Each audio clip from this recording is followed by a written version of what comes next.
শুভ সন্ধ্যা। Welcome back to our channel. কেমন আছেন আপনারা? আশা করি ভালো আছেন, আর আমিও ভালো আছি। আমার নতুন আরও একটি ভিডিওতে আপনাদের সবাইকে জানাই অনেক অনেক স্বাগত। তো আজকে কিছু কথা বলতে এলাম, আর আজকে যেহেতু চতুর্থী দুর্গাপুজো, তাই প্রত্যেককে জানাই শুভ চতুর্থীর অনেক অনেক শুভেচ্ছা এবং ভালোবাসা।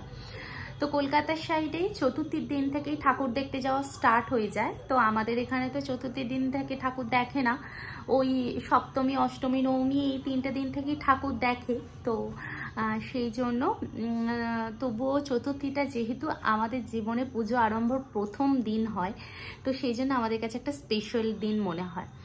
তো আজকে কিছু কথা আমি বলতে চাই, যেটা হচ্ছে এই বেশ কিছুদিন আগে মেয়েদের সেফটি নিয়ে অনেক প্রশ্ন উঠছে।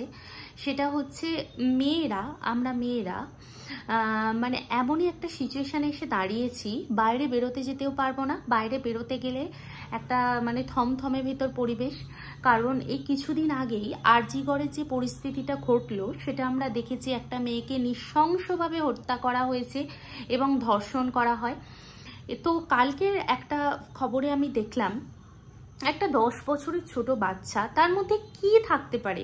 একটা 10 বছরের ফুটফুটে ছোট বাচ্চা, তার শারীরিক কি বৈশিষ্ট্য হতে পারে?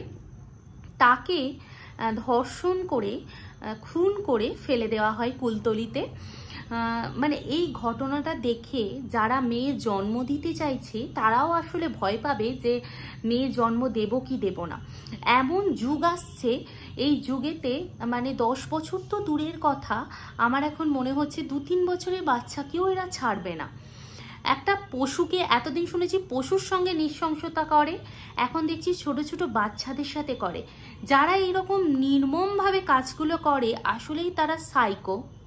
আর প্রত্যেকটা মানুষই এইসব মানুষের থেকে বা প্রত্যেকটা মানুষের থেকে ডিস্ট্যান্স মেনে চলাই ভালো।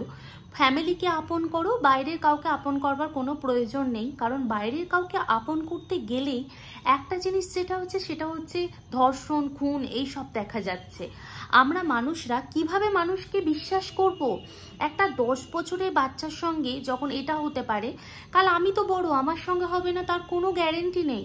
কাল দুর্গাপুজোতে কত মেয়েরা বাইরে বেরোবে ঘুরতে, কত ছোট ছোট বাচ্চাদেরকে নিয়ে বেরোবে, তারা কোন সাহসে নিয়ে বেরোবে? এই যে জিনিসগুলো ঘটছে আমাদের সমাজে, আর আমাদের মুখ্যমন্ত্রী এত কিছু দেখার পরও কি করে চুপ করে থাকে আমি তো কিছু ভেবে পাই না।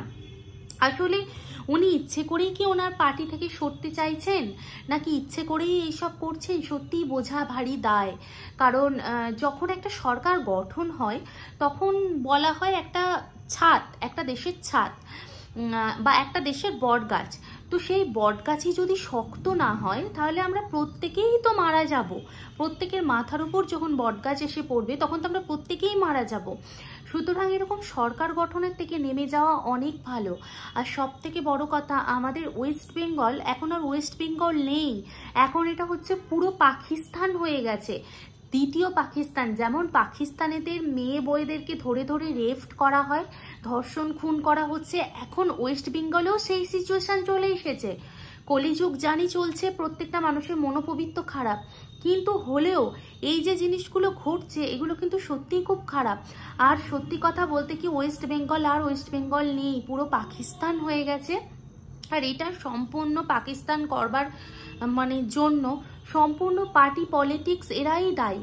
একটা মানুষ সাধারণ ঘরে বসবাস করতে পারবে না, ছোট বাচ্চাকে নিয়ে বসবাস করতে পারবে না, বাচ্চাকে বাইরে বেরোতে দিতে ভয় পাবে।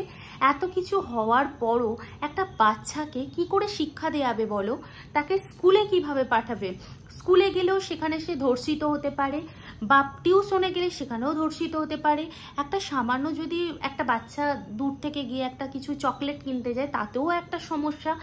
এত ইনসিকিউর নিয়ে বাঁচা অসম্ভব বিষয়। হয় তুমি সরকার পদত্যাগ করো, আর নয়তো তুমি যদি সরকারে থাকো তাহলে দেশকে বাঁচাবার চেষ্টা করো।